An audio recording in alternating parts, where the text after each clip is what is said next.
Hello and welcome to this next Flip Preaching video. My name's Andy. We always have a look at the passage, the gospel passage for the Sunday to come, and unpack it a bit before then. So this week we start with Mark's gospel. Hooray, I love Mark's gospel. I've made another video to go along with this, which is a kind of 10 things that I think would be useful to know about Mark's gospel. So maybe watch that and then come back to this one if you're super keen. Because sometimes it's useful to get a big picture of what the book's like, because the four Gospels, they're all very different in their own ways. I mean, they kind of got the same core message, but they've got really interesting differences.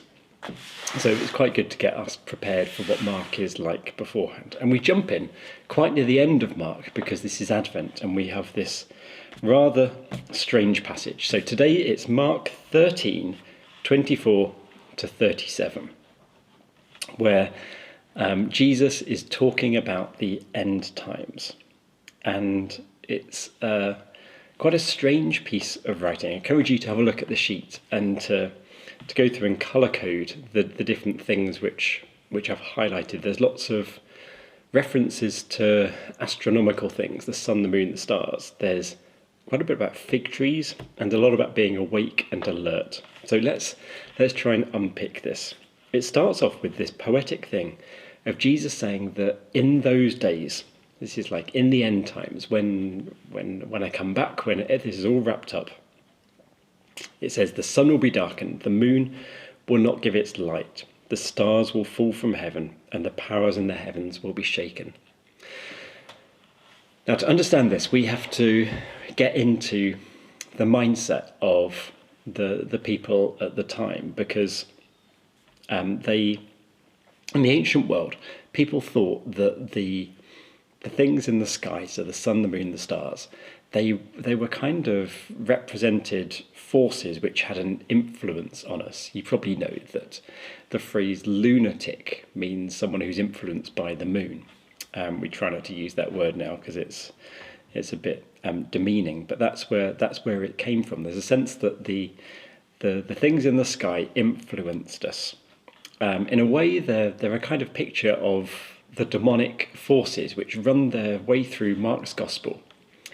The forces of evil and opposition which are in the world, causing things not to be as God would want them to be.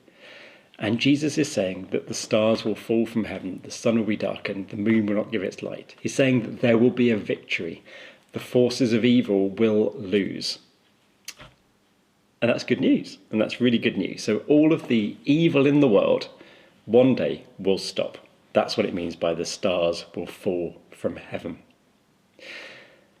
What that means practically is interesting. And I don't really know, perhaps we see that outplaying in our daily life. We see evil being defeated gradually.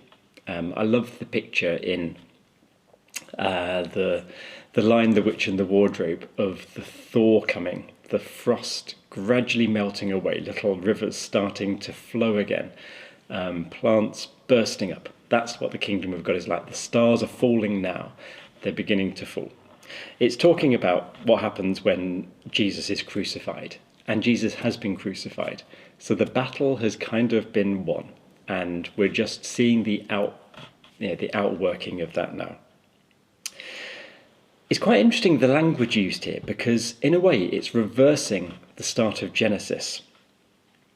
So in Genesis it starts with this formless, chaotic, dark void, and then God said, "Let there be light," and there was light. How we read this is, up for debate. But there's this poem at the start of the Bible which says that there was chaos and darkness, and God brought light, and that's the start of the world as we know it. And Jesus seems to be saying here that he's going to reverse that. All the things that give light in the world get turned off. They go darker. This is perhaps going back to Jeremiah 4:23, where, again, this is a prophecy of the end times. It says, "I looked on the earth, and lo, it was waste and void." Same word as in Genesis. "And the heavens, they had no light." There's a sense that creation has, the world has gone so far but it's flawed. Beautiful as it is, it's flawed. And it has to be kind of undone before it can be rebuilt again. There's a sense that this world will need to be rebooted. It needs to be restarted. There are systematic things that are wrong with it that need to be reworked. I wonder if that's what this passage is saying. Then the second part of this is all about when it will happen. And we're told basically no one knows when it will happen. There's an interesting little detail which I don't want to make a massive thing about, but I think is quite interesting, if I could find it.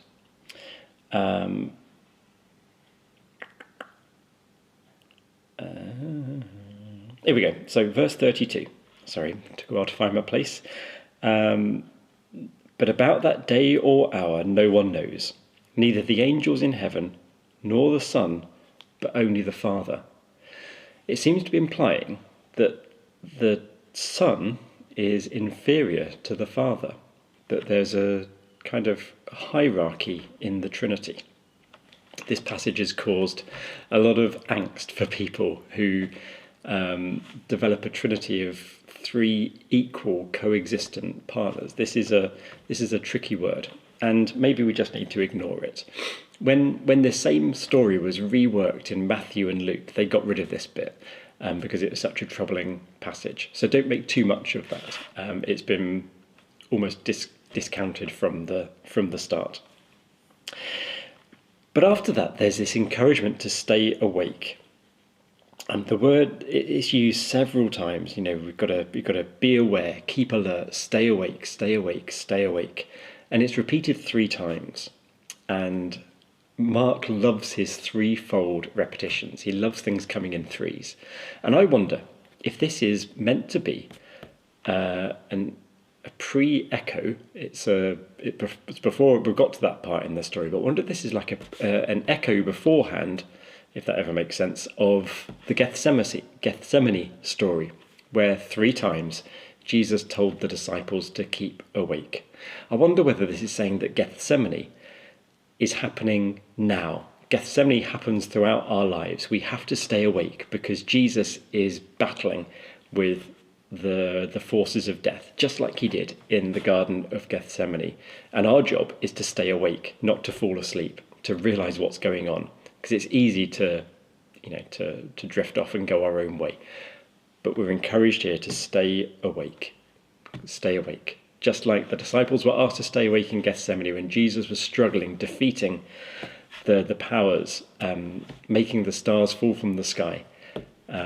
Our job is to support as best we can. The victory is the victory is already achieved. Jesus has defeated the power of death. We need to be kind of right behind him. It's not us that does it, but we need to be there, awake and alert and following. So I wonder what you make of this mysterious, challenging passage. How's this good news today? So a few questions. So number 1, what do you make of that idea of the stars falling from the sky? What do you think of the idea for number 2 of creation having to be reversed before it can be restarted in the new creation? And 3, what do you make of this idea of us at the moment living in the Garden of Gethsemane, and therefore the charge for us to stay awake? And as always, how's this good news today?